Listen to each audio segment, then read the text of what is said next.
what is now beginning to take place throughout the world after so many decades in which the class struggle was suppressed, there is a growing movement throughout the world of the working class against conditions that exist. The ruling elites see this. They know where this is going. They feel the threat. And their response to this threat is to move further and further to the right, to begin preparing for massive confrontations, and that is why they begin to encourage the growth of fascistic movements. And I'm going to conclude with a brief explanation of what we mean when we talk about fascism. What is fascism? Well, you can use it, and to some extent with justification, given the experience of the 20th century, as a word which denotes horrifying forms of dictatorship, mass violence against people, killings and torture, and that's entirely correct. You can speak of fascistic personalities, leaders who have of a fascistic character, and Trump certainly corresponds to that. But a certain clarification must be made here, because an important theoretical and political issue is involved.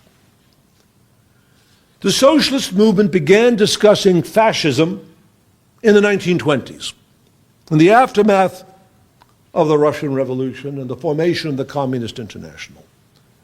And certainly the response of the ruling class internationally to the Russian Revolution, the first great overthrow of capitalism, was violence.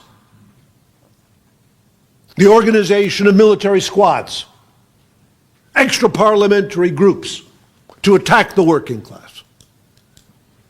A certain new type of phenomena came into existence, which was initially personified by an Italian politician by the name of Mussolini.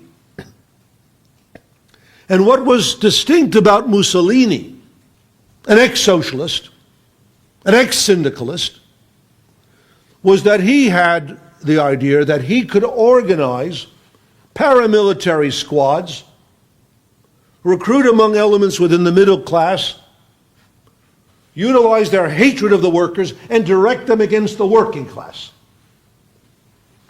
And he came to power in 1922. There was a period of political struggle, but by 1925 he had consolidated a dictatorship which had a certain amount of mass support based in elements within the middle class which were directed against the working class. In other words, it was a form of dictatorship which didn't just rely on the military, the police, but sought to create a broader social basis for the destruction of working class resistance. Mussolini inspired Hitler.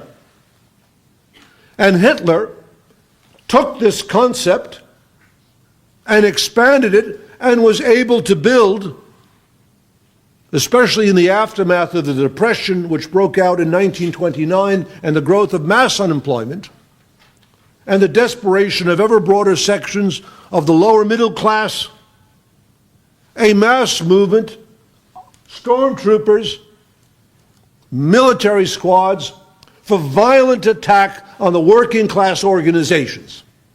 And this was a specific character of a fascist movement. You might say historically there have been such movements in the United States. Certainly the Ku Klux Klan was such a movement.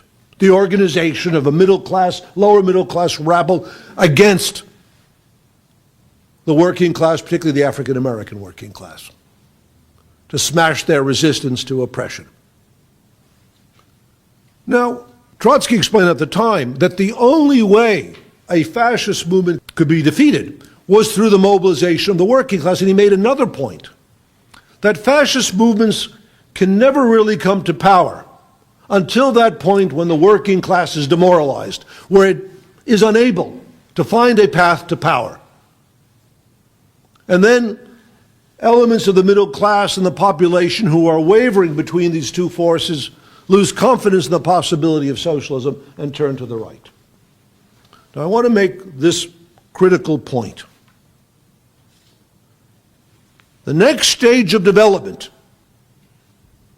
among the masses of workers in the United States, and including broad sections of the middle class, will not be to the right, it will be to the left. We live in a country where wealth is concentrated in a very small section of the population, really the top 10%. Below that level, life gets harder and harder and more impossible. The bottom 50% have nothing. Those between 50 and 90% are in various levels of acute struggle, trying to make ends meet. That's the almost universal American experience. And that's a broad social basis for the growth of a socialist movement.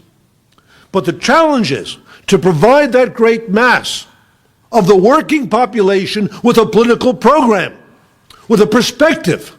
And for that you require the development of a conscious revolutionary movement, a conscious political party. If that is done, if the objective conditions are acted upon, not only can fascism be defeated, but we can establish a socialist society. That is our perspective, and history proves that is correct. Fascism doesn't just waltz into power. It's a punishment, to be blunt, for the failure of the working class to create that leadership. So I'm going to conclude now on the following point. Because everyone here has to make some decisions. We can make speeches, we can explain as best we can, but if you think we're correct, and you see the dangers, and you recognize on an objective basis the possibilities, then you have to decide what you're going to do. And I hope that what you're going to decide to do is decide to build a revolutionary movement. Turn to the working class. Unify the great, powerful force which exists within the society. Black and white, Hispanic, straight, gay. That's not the central distinction in the society. The main distinction in this society is a class distinction.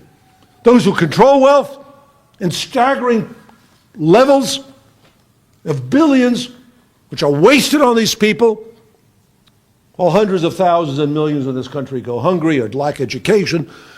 People have to struggle or deprived of the most basic rudiments of culture, and are threatened with catastrophes such as war, climatic disruptions.